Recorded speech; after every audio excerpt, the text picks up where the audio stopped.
Welcome to How Do They Afford That, the podcast that peeks into the financial lives of everyday Australians. I'm Michael Thompson. I'm a writer and the co-host of the podcast Fear and Greed Business News. And as always, I'm with Hannah Campbell, financial planner and founder of Sugar Mama TV, the financial literacy platform that you will find pretty much everywhere. YouTube, podcasts like this one, obviously, books, Instagram, Threads, TikTok and more. Hello, Hannah. Good morning. How are you? I'm going well, and I'm looking forward to today's episode because it is going to be big, and it is going to, I reckon this will answer more listener questions in one episode than anything we've ever done before. We've got a lot to cover, and there are some things that have really been burning at the back of my mind that we're going to sort of unpack today. I'm looking forward to it. Investing. We are talking about investing, obviously. Investing isn't a one-size-fits-all thing, which I think is something that we've established over the course of this podcast so far. Someone who's in their 20s, for instance, might have a very different approach to investing compared to someone who is approaching retirement or who has already retired. So today we are going to look at investing at different life stages and generations, what to consider if you're a baby boomer or Gen X or a millennial, Gen Y, Gen Z, all those things. And to do that, we are getting some help. Roger Montgomery is the founder of Montgomery Investment Management. He has more than 3 decades of experience in funds management and related activities, including equities analysis and stockbroking. He is also the author of best-selling investment book Value Able and is a supporter of this podcast. Roger Montgomery, welcome back to How Do They Afford That? Thank you both for having me. Really, really great to see you again. Oh, we are absolutely honoured, and I cannot wait to pick your brain and ask you a whole pile of questions that are burning on the tip of my tongue. Before we get into any of that, as you're listening, please know that anything we talk about is always general in nature. It is never personal, investment, strategic, or product advice. It is purely for financial education purposes only. Absolutely. Remember, we do not know what your risk profile is. We do know what your goals are, what your situation looks like, what's important to you. So please always bear that in mind and know that this is general in nature. Roger, can I start with a fairly broad statement? And I suspect there could be an error or two in it, but I'm just going to put it out there. Starting with the youngest investors. A couple of key principles here. Get started early and aim for growth. Does that sum it up reasonably well? Look, I think there's merit in the philosophy, no doubt about that. When I think about this particular generation, which is Generation Z, I think about my kids. My eldest is 23, the oldest Gen Z is 29 or thereabouts, and the youngest to be 14. My youngest is 15. I wrote my book to give them a recipe. If I came to an untimely demise, I wanted to give them a recipe for how to invest in shares. They don't care about shares. They don't care about investing. They're not even thinking about it, except for my eldest, who at the moment is working in the cryptocurrency space in Tokyo, and he does some fascinating stuff there.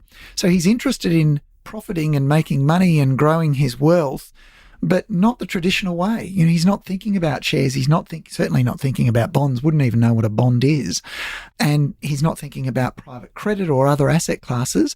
Really, for him, it's about a high growth asset where he can make a lot of money very quickly. And that happens to be cryptocurrencies for him, and property. And he wants to take his profits from digital currencies and plow that back into property as quickly as he can. I think there's merit in investing in property, but I also think that there's merit in sticking to what you know and what you're good at.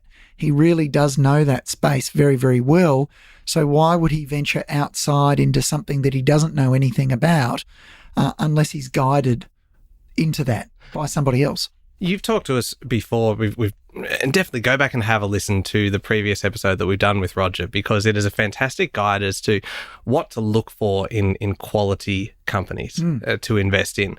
Do you find it perhaps frustrating then that there is a generation here who is perhaps not looking at those same principles of investing that you've gone through when you've laid this out in terms of what people can look for and looking at the history of a company and then using that to make some kind of educated projections about what is going to happen for that company in the future?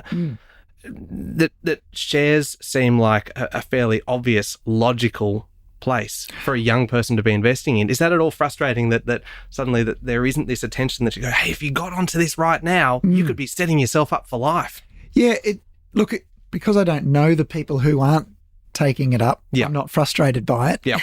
That's fair. It's a very kind of Zen approach. It's a good approach, actually. Yeah, it's not trying to control things you can't control. What does frustrate me, though, is I had a little experiment where I was allowed by my wife to have access to Instagram and Instagram Reels, and it was properly turned off because I quickly became quite addicted to it, and I was saving all of these bizarre things. And anyway, but during that short exposure, I saw lots of financial advice. I was privy to financial advice on Reels. Some of it was reasonable and conventional. Some of it was just plain bizarre. And I worry for a generation of people such as this generation, Gen Z, who are digital natives. They've been brought up on this technology. They're not getting their advice from financial advisors. They're not getting their advice from people who know what they're doing. They're getting their advice from peers, and their peers don't have that experience, and they don't know what they don't know. And because of that, there is some dangerous stuff that's being offered to them as advice.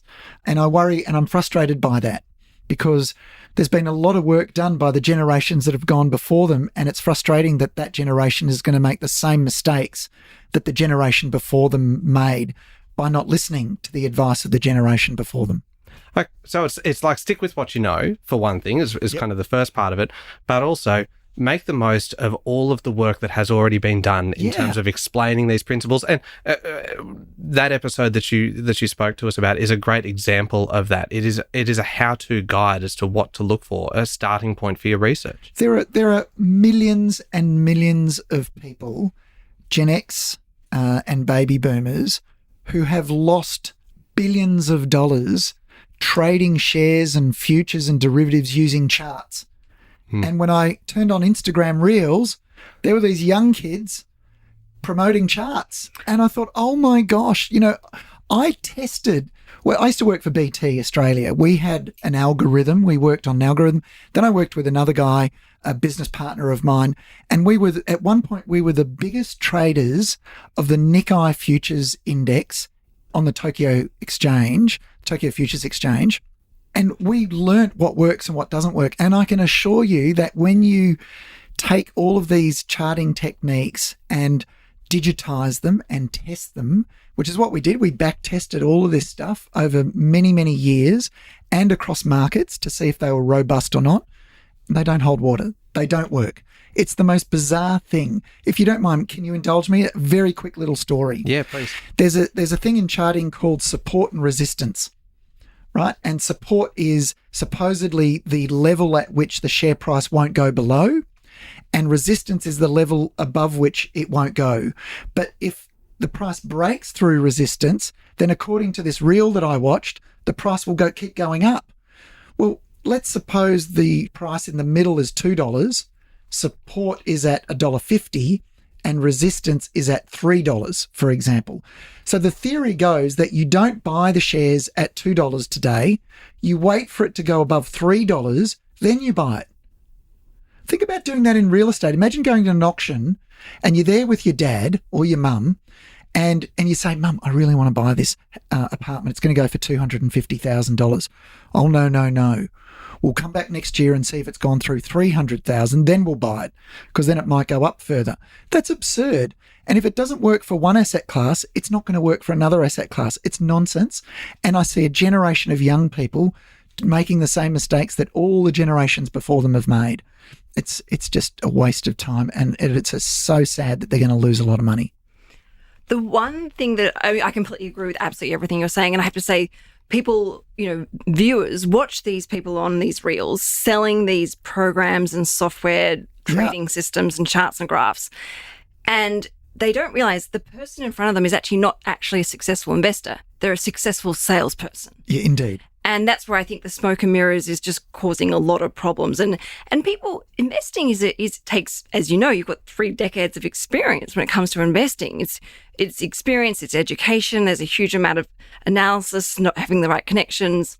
I won't even go through the long list of skills and intuition and education you need. And these everyday people thinking they could just pick it up by doing a $299 course at home. It's just insane. I used to meet a lot of, this is 15, 20 years ago, met a lot of dentists and doctors who took up trading. And I pointed out to them, you've done a dozen years of study to become qualified at what you're doing, and you think that this is something that you can just, read a book and that's going to be enough. Charting, behind the charts are businesses. And we talked about this the last time I was on the program.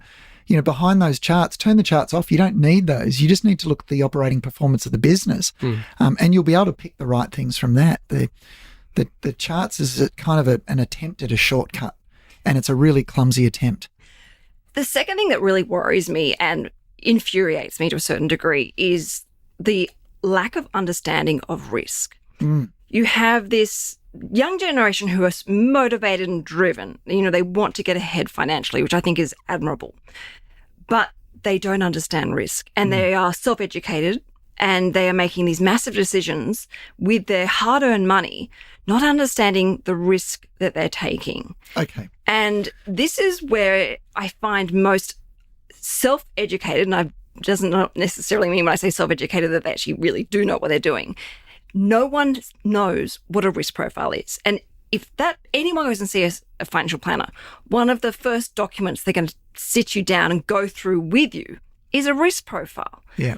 Now, people will come to me and say, I invested in this and that, and they're high-risk investments. So as far as I'm concerned, they should be just going to the casino with the level of risk that they're taking. But when I do a risk profile with them, which has, there are hundreds of different risk profiles out there, but the quality ones, suddenly people will realize, oh, hang on, no, I would never take that type of risk. And I'm like, well, look what you're doing over here. Indeed. This doesn't make sense. But they just, as you just said, they don't know what they don't know. And I'm interested to know, what are your thoughts of risk profiling? Is it something you would recommend someone does as part of getting into building up a share portfolio and investing in shares? How valuable do you see it in someone understanding the importance of understanding timing with shares? And I don't say timing in trying to pick the market, but timing going, okay, well, I need this money to pay for a deposit in 5 years. Yeah. Maybe shares aren't the smartest thing necessarily to use all my money for right now. Yeah, I would look. We talked a little bit the last time I was on the program about private credit, and private credit. I think if you're going to need the money in 2, 3, 4 years, then the stock market, unfortunately, it could be on its knees when you need the money. Yeah, because the stock market is volatile, and so private credit probably offers a more attractive alternative. If your time horizon is longer than that, 5 years plus, then I would say, well, that's enough time for the stock market to recover, and you'll probably do okay, particularly if you're investing regularly. So you're not just making a lump sum investment today and then putting it in the bottom drawer and forgetting about it, but you're regularly adding. That way, if the market is volatile in the intervening 5 years, you can buy more at a lower price, and that will help with the recovery. That will accelerate the recovery. But a couple of points that you made that I think is interesting. I'm going to be really unconventional here. I think nothing teaches you risk like losing money. Yes. Right. Do that when you're young. Do that. Good. And I've contradicted what I said earlier, but if you're going to lose, I remember a friend of mine and I was in Melbourne. We're at university, and this is back in 1989, and I remember both of us saying we were coming up with an idea for making money in the markets. And we thought $10,000 is a lot of money. My mum went guarantor on a loan for me to get the $10,000. My friend was very, very wealthy, and it was nothing for him to get $10,000. So we put our $10,000 in. We turned that $20,000 very quickly into $40,000. And this is back in the late 1980s. Wow, yeah. I thought I didn't need to go to university. I thought, why am I at uni? I'm just going to keep doing this. I can quit uni and I'll be fine. But then over the ensuing couple of weeks, we lost all of our money. And I ended up working at a fish and chip shop for a year, and worked at a nightclub to pay my mum back because she was guarantor on the loan, the $10,000 loan. Nothing taught me risk like losing money. Yeah. But I'm glad that I did it then, because both of us said at the time, look, when we're in our 40s and 50s, $10,000 won't matter that much to us. So now's the time to do it. Yeah. It seemed like all the money in the world, but inflation and salary increases and property price increases over time diminishes that initial risk that you thought was a lot. I noticed that I was in an auction on the weekend, and there was a person bidding at the auction, and they were bidding in, $2,000 and $3,000 increments, and the other bidder was bidding in $80,000 increments. Whoa. Every time it went up $2,000, they'd bid another 80. And an event, after 3 bids, they were knocked out. And I think that's a function of the fact that they were thinking about what the property is worth today, not realising that, at an average increase of about 7%, which is what Australian property prices, particularly houses, have gone up by over the last 15 years or so, that property is going to be worth twice as much in 10 years' time. So the extra 80 grand's not that much when you realise that it's going to be worth a whole lot more. So when you're young, you can afford to have that perspective. You can afford to think about 10 years' time, 15 years' time, 20 years' time, and you can afford to take a few risks. They have to be measured. You don't want to bet the whole farm, although that's what I did. Yeah. I didn't earn to work, to pay it off, but it taught me risk, which came in very, very handy for the rest of my investing career. And that's exactly what we want to do here, is make sure that whatever you decide to do, you understand the risk involved. And I'm a very aggressive investor like yourself. I'd say 95% of my investment portfolio, including my super, is predominantly shares. I'm in it for the long gain. Well, you say that's aggressive. My risk. You say that's aggressive, but if you understand your risk, it's rational risk taking. Exactly. Which isn't aggressive. And this is the frustration as a financial planner. I actually think I invest very conservatively, and I think my investment portfolio is extremely boring. But from an ASIC point of view, and with my financial planning license, you have all your money in shares, and it's technically deemed as high growth, which is then considered highly volatile and high aggressive, even though I think it's incredibly boring. But that's the difference in understanding my risk and understanding, obviously, the financial education piece and how valuable that is. So then the younger generation, Generation Z, my son who's invested, inverted commas, invested in crypto, he understands that risk. He knows, he's been through a couple of cycles. He's seen how far it can fall. He gets it, but he's still committed to it. And that's what he's doing. So he knows the exposures that he's taking. It's when you don't understand the risk, that's when bad things are going to happen that are unanticipated. Bad things can still happen, to you, but you anticipate it and you ride through it because you know what the long-term outcome's going to be. So for that younger generation, Gen Z, they can take a few risks early. That's okay. All right. So and we may have to leave Gen Z behind now because we have a number of other generations still to get through. But really, we are talking essentially an acceptable level of risk, and the risk kind of varies depending on the age. And the individual. It's not fair. I mean, it's really hard to talk about a generational investing because, as I said earlier, I've got 3 children, 2 adult children who are Gen Z and 1 teen, and they're all completely different people, and they have different appetites for risk and different attitudes to money. One is a saver, one is a spendthrift, and they're going to have different lives as a consequence of that, but that's who they are. All right. What we're going to do is, in a little bit, we're going to take a break. And after the break, I want to talk to you about the kind of the middle generations, because to me, that kind of feels like where there's a fair bit of grey as to the perhaps the right mix for those generations. But before we do that, we've talked about the young. Let's talk about the other end of the age spectrum, but also the other end of the risk spectrum. Sure. So we're talking about kind of older Australians, people who are either quite close to retirement or have already retired, and assuming then that when we're talking about young people, we're talking about the ability to take a few more risks. Presumably that's not the case for this generation. Yeah, and Canna, you and I were talking about this before we began recording the podcast. The conventional wisdom is that as you get older, you invest more conservatively, you invest more for income. But what that does is, if you follow that recipe, you miss out on growth. And as you pointed out, if you're retiring at 65 today, you've got 20 and potentially 30 years of spending that you have to finance. It could be really dangerous and detrimental to your financial well-being to, follow that bonds, fixed interest, cash, generic recommendation. So I'll give you an example. 30 years ago, my friends introduced me to red wine. And I've had a love of red wine for a very long time. And Back 30 years ago when I was introduced, I bought a bottle of Penfolds St. Henri Claret. It was called a Claret then. The French prevented us from using, we're not allowed to call it Claret anymore. But it was $14.99 a bottle, which in your mid-20s, you're kind of going, okay, well, it's more than a $6 pad thai, but, it's $14. That wine today is $150. Wow. And in 15 years' time, it will be $340 for the same wine.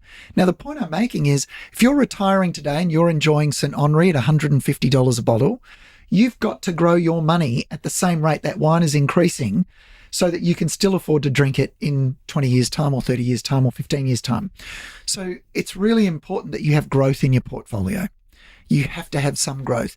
And if you deny yourself that growth, then what's going to happen is the income that you are generating, it's not going to grow. And consequently, the purchasing power of that income is actually going to start declining. So what you can afford to buy today, you won't be able to afford when you're in the later years of your retirement.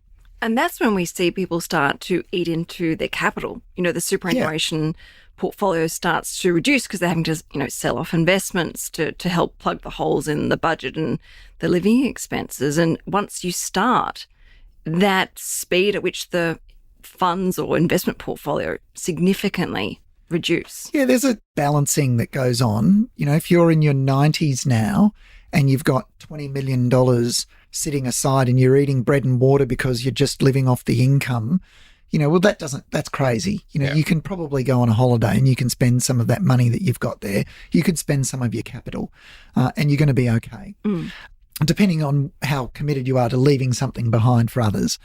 But you're right. The biggest problem I see amongst people is not planning for being healthy and well for long enough. And that's something that needs to be funded, and it really can only be funded through growth. I mentioned earlier private credit. I think that, and I'm plugging it because I think it's an emerging asset class of vital importance because it has lower volatility, less risk, but it also delivers a reasonably attractive return. So I think that's going to solve some problems for a lot of retirees. Can I talk to you both about something that we have talked about in the past? And I think you both have a strategy along these lines and you call it different things. But Kanna, you've got what you call your sleep well strategy. Sleep well. Yeah. And nursery rhyme to send everyone off to sleep if they follow it. and the whole idea is about allowing for volatility during retirement. Can you just give us a quick kind of summary as to how this works and why it's important? Well, my financial wisdom to people is as they approach retirement, to try and have at least 2 years worth of living expenses set aside in cash. Now, the reason why I recommend that is if you have a high growth portfolio that's predominantly, equity based or private equity, you have bought yourself up to 2 years for the market to recover. So if the share market, which it naturally does, experiences a pullback, a correction, high levels of volatility, you're never backed into a corner where you have to start selling things down. At a low price. Exactly. Which means you have less assets left over to recover. Exactly. Crystallizing those losses. I do not whatever say. So you don't want to be forced to sell at the lows. Exactly. And by having 2 years worth of living expenses in cash, you can actually just switch off the dividends, turn off the TV, unplug the computer screen, go on holiday if you want it, because you've got 2 years worth of living expenses there. And history shows that on average it takes about 18 months for the market to recover when we look at, historically all the sort of call them crashes have happened previously. So that means you've got a 6-month buffer on top of that. It takes away that stress and that anxiety. And it means that you can, even if you want to, potentially reinvest those dividends whilst share prices are potentially discounted. Mm-hmm. So it just keeps it safeguards your financial well-being and still allows you to invest for the long run and not having to, follow that herd mentality of when you get old and retirement, you've got to look at bonds and fixed interest and cash and those investment asset classes, which I fear won't go the distance and won't provide those longevity benefits that we definitely need when you look at the life expectancy and retirement. So if your average retirement is 65, life expectancy is 80, 85, male or female. That's, call it 15, 25 years worth of living expenses. Mm-hmm. That's a long period of time you've got to live off your investment portfolio or superannuation or asset base. those funds need to outlive us. So this allows you to be able to access those investment classes, but also have a controlled element of risk from a proactive level. Yeah, look, I think actually what you're describing is really sensible. And I'm confident that having... I feel really proud. Thank you. Well, having liquidity, short-term liquidity is vital, because what it does is it gives you something called optionality over cheap prices. So if you've got, let's say you've got a couple of years of needs set aside in something that's attracting a reasonable yield, but at the same time is not exposed to volatility, then you can draw on that to add to your other buckets, to add to your other investments if the market does fall. And you can recover the loss much quicker if you're adding at the lows. So that makes really good sense. Another metaphor that I think is useful is the construction of a boat. So if you imagine that the hull of the boat, you need that hull to stay afloat. So you have a large proportion of your assets in... This is for retirees and pre-retirees. You have a large proportion of your assets in secure, safer, more stable assets, and your the liquidity pool is in that building the hull of the boat to keep you afloat. Then you have an outboard engine that gets you moving. So you have some growth assets. They represent the outboard engine. And then if you really, and not everyone has this appetite, we were talking about this earlier, that not everyone invests the same way and has the same risk appetite in the same generation. You know, there are some people who want a higher risk exposure. You know, they want something a little bit spicy. Yeah. And whatever that is, that's the turbo on the outboard engine. And it's in proportion. So the bulk of your assets are in these conservative, safe... Admittedly, they can be high yielding. You know, they can be safe boundaries. Yeah, indeed. And again, I bring up private credit. You know, that can be the bulk of that. That's your core. And then you've got a lesser exposure to growth, and that's your outboard engine, and an even smaller exposure to high growth and more speculative things that might just, you know, might pay for a night out or might pay for a holiday or whatever if it comes off. And you don't mind if that money is lost. And that's the turbo on the outboard engine. The engine isn't dependent on that to keep you moving forward. That whether that's there or not, it doesn't matter. So that metaphor, I think, is also a good one for frameworking how to prepare for retirement and how to invest during retirement. I love it. All right. Self-interest is telling me that we need to move on. And it's self-interest because I want to get to those middle generations. I want to get to the millennials and the Gen X because I kind of fit into the slightly older end of the millennial generation. And it is an area where there is, well, for me at least, a great deal of uncertainty as to what is the right approach. We're going to take a quick break and we will come back in a moment and get into millennials, Gen X, and what on earth we should be looking at.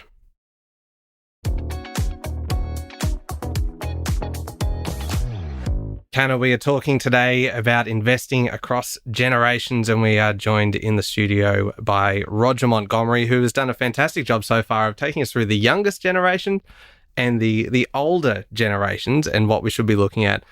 Let's jump into the middle generation. So this is kind of millennials in the age range of, say, kind of late 20s through to kind of early mid 40s, so kind of 28, 43 in that kind of range.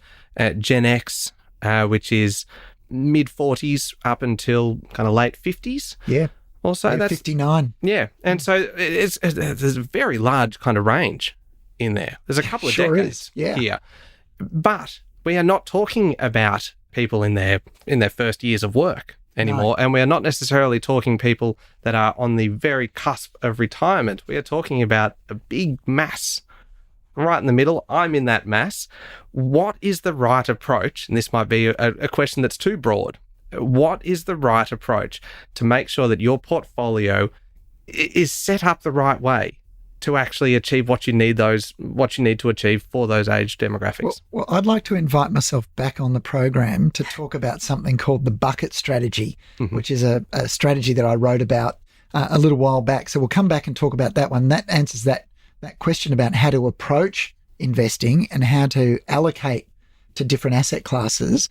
And I'll detail that a little bit more, but maybe if we could just take a step back, and can I give you some shocking statistics about these age groups? Oh dear, please do. Yeah. So 7% of Generation X, 7%, not 77, takes financial advice. Funny you say that.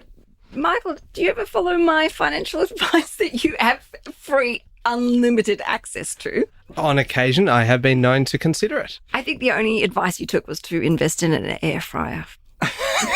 It was very good advice. I don't think that's an appreciating asset. I think if you pop that out on the nature strip, council will come and take it away for zero. Well, I certainly appreciate it. He did buy the Rolls Royce of air very fryers, good. might I add. Very good. It has changed our lives in terms of improving the efficiency of cooking and everything. Awesome. It has made a difference. Okay. But the broader point, like 7%. 7%. You are a classic example.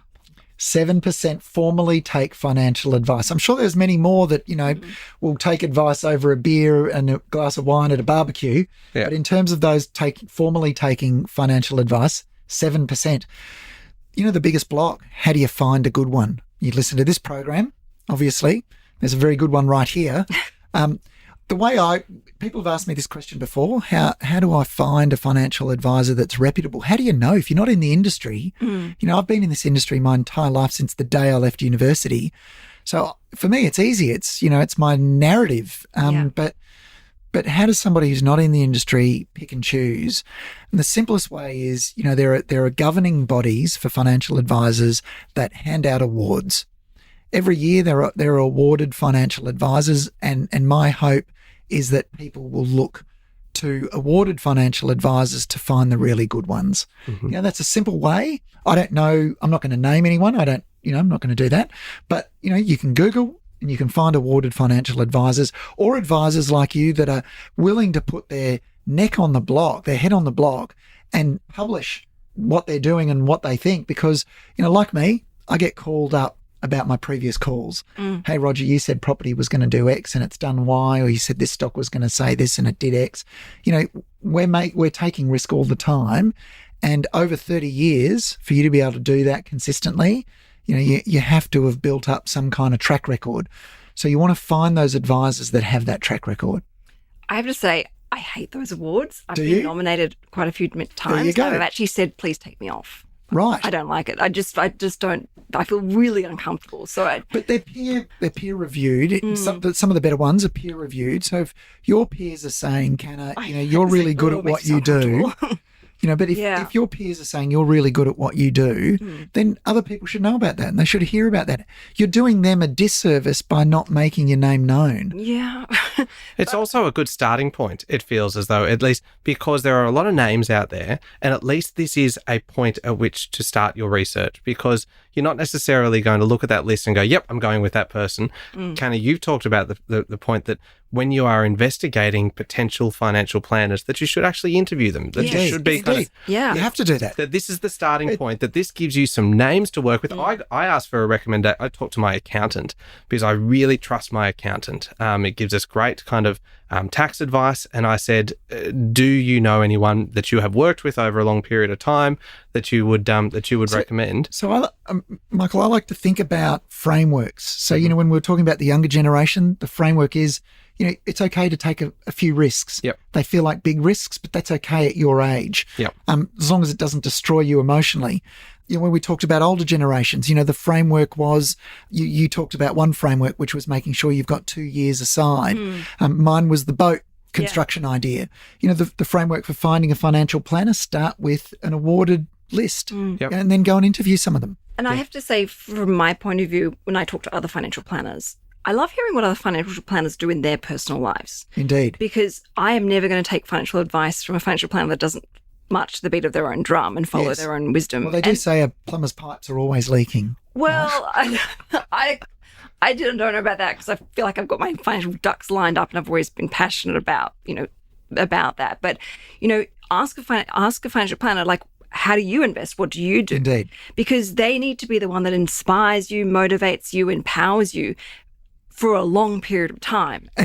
And through times which are tough and challenging and you're exhausted and you just want to throw the budget out the window, you need that financial plan that goes, yeah, I get it. It's tough. It's hard. It's frustrating. There are setbacks, but hang in there, keep going, because I'm doing this too. And I'm going to hold your hand. And I use that analogy of a swimming coach. Indeed. They can't do the laps for you, but they'll walk up and down. Yeah, they're and along. meet you at 5 a.m. in the morning and train. Yeah. The other thing that, and this has just come to me as you've spoken, Warren Buffett and the late Charlie Munger had a very pithy quote about seeking advice. And it's worth remembering, I think, they said Wall Street is, and they were obviously relating it to the US markets.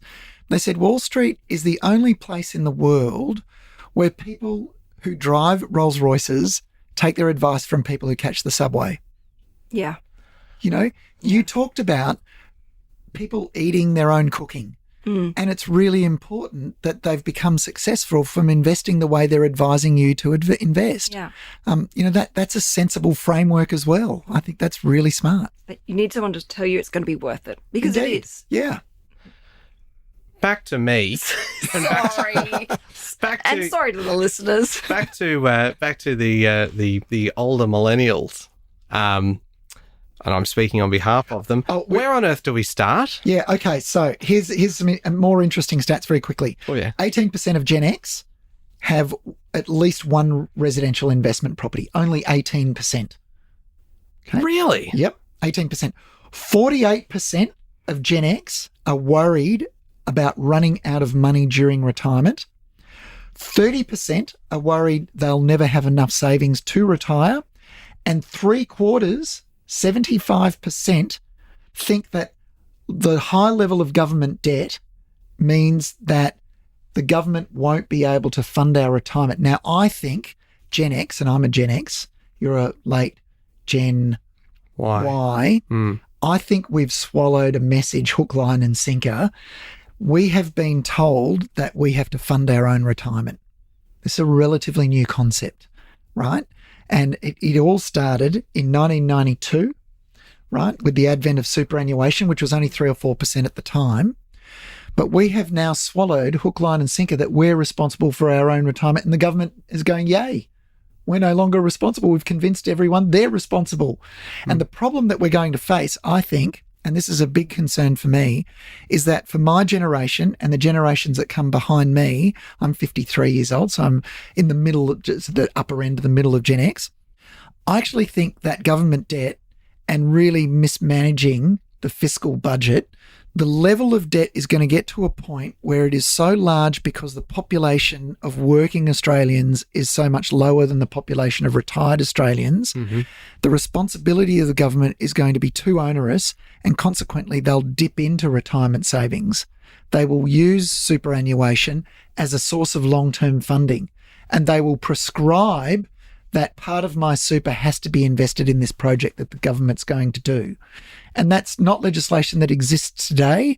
But if you look at the chronology of legislative changes over time, superannuation was invented by baby boomers for baby boomers, and the generations that come after them, well, bad luck for you. This is controversial, highly controversial, highly unconventional, but I do believe that I will have to work longer before I can access my super. I will not be able to access as much of it as generations before me as quickly as they have been able to.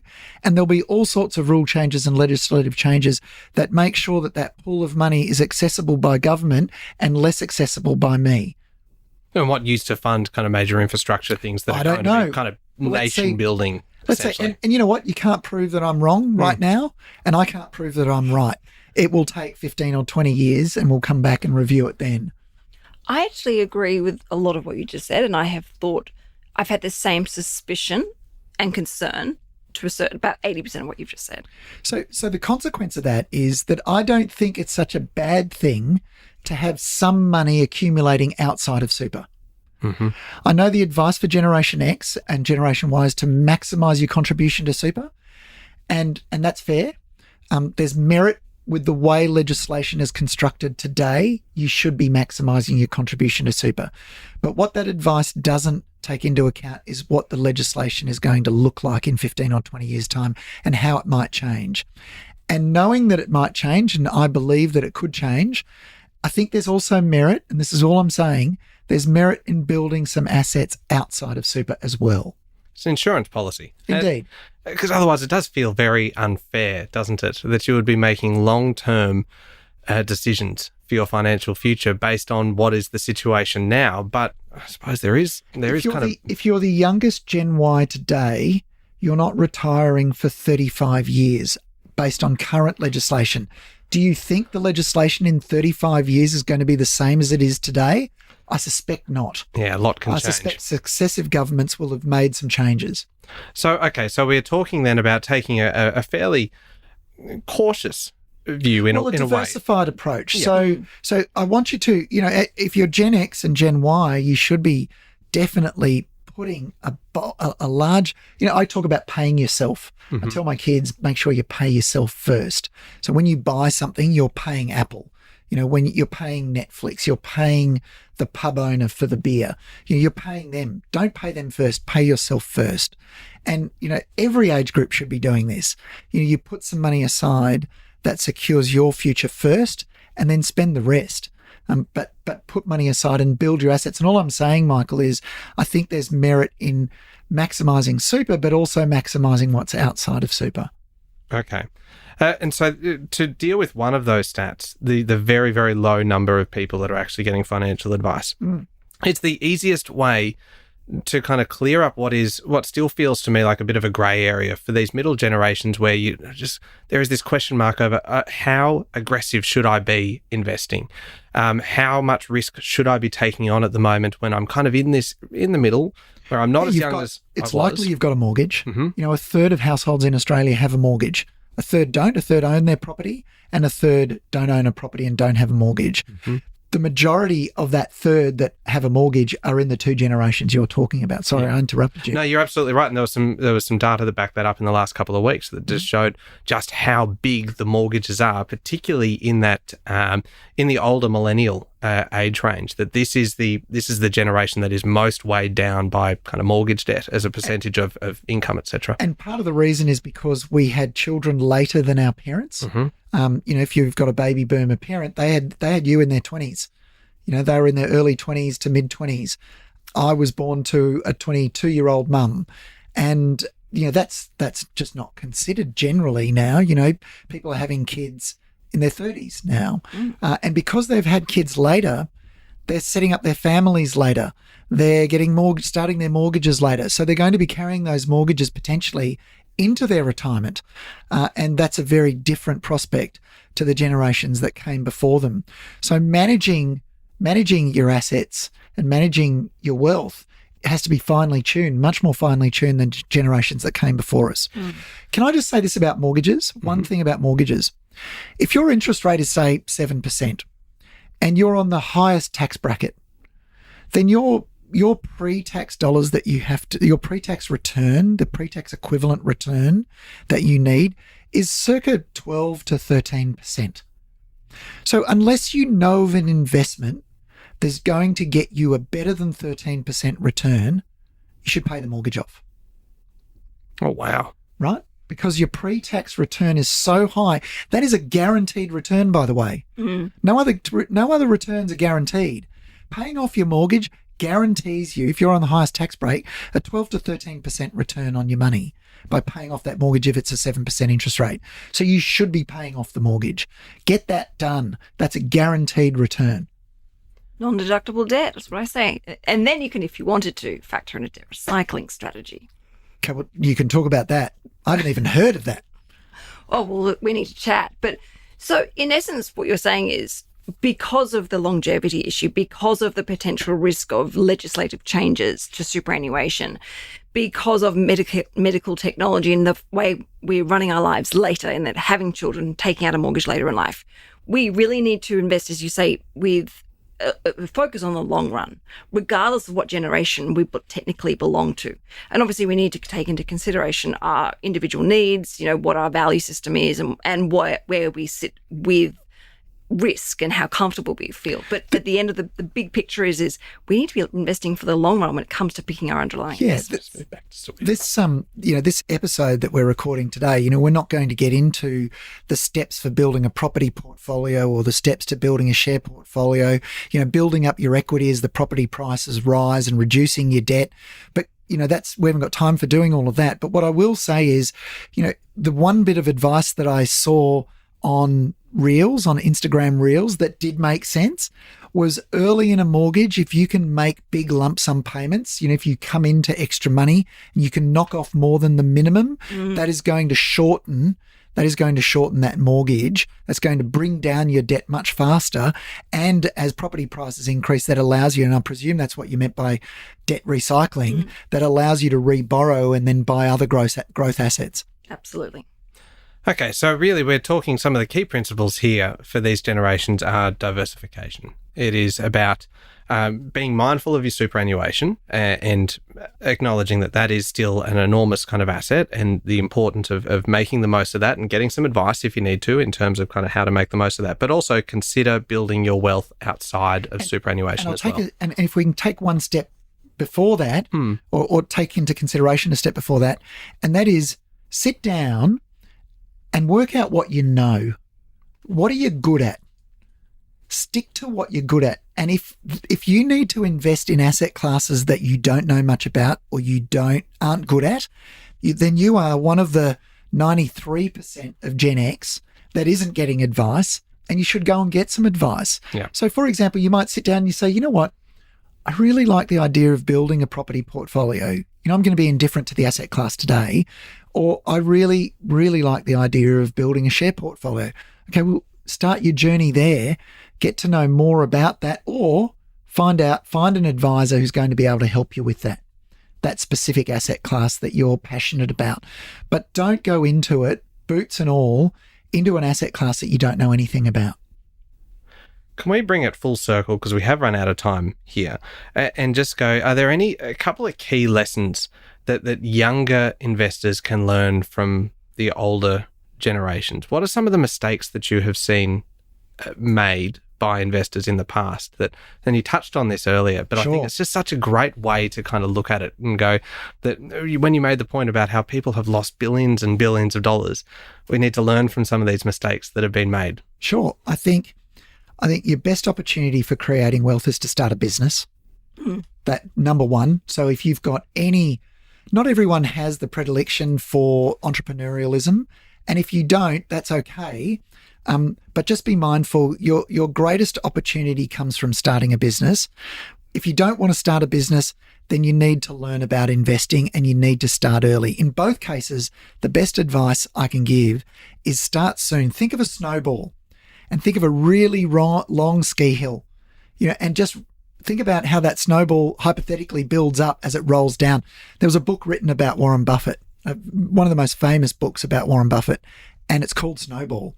And the idea, the metaphor is the snowball rolling down the hill and accumulating wealth the longer it runs. So start your snowball early, and because you've got a really long runway, it's going to be a very big snowball at the end. The other piece of advice that I would give, and I think this is really important, when you're young, you don't think long term. You can't think long term because you haven't been around long term. One of the things that helped me was having children. It was really interesting. When I had my first son, I was 28 or 29. And he gave me perspective because I realized, my gosh, one day this little tiny gorgeous ball of flesh and blood and skin, he is going to be 21. He's now 23. And that time went in a flash, and it gave me perspective. And I think when you're young, you don't have that perspective. You don't think you're ever going to be old. Trust me, you will. And so start early. Invest for the future. You might not think it's relevant today, but get started because it'll come, whether you like it or not. Roger, there are so many individual kind of nuggets that you have shared with us today. It's probably one of those podcasts we'll have to go back and listen to kind of 2 or 3 times in order to fully absorb it. Thank you so much for coming in today. Always a pleasure. I wish we could talk for longer. There's so much more. I know. There was even more to unpack. The deeper we keep digging, the more we find. That was Roger Montgomery, founder and chief investment officer at Montgomery Investment Management, a supporter of this podcast. Visit montinvest.com for more information, or you can sign up for Roger's Insights at rogermontgomery.com. And don't forget to pick up a copy of his book as well, Value Able. Canna, I know that has become very popular in your house. My 3-year-old takes it to bed each night, and I am not allowed to take it back from her. She screams blue murder. She sounds like she's a savant if she's reading that book at 3. It is upside down, let's be honest. But she loves it. That is quite incredible. All right, Canna, how do we find you if we want more information? Best place to get in contact with me is on Instagram at SugarMamaTV. And you can hear me every day with Sean Aylmer on Fear and Greed, Australia's best business podcast. Thank you very much for listening to How Do They Afford That? Remember to hit follow on the podcast. And the very best thing that you can do is tell somebody else, or better yet, send them this episode, and they can also benefit from all of the wisdom that we've had today. Thank you very much for your company. Join us again next week.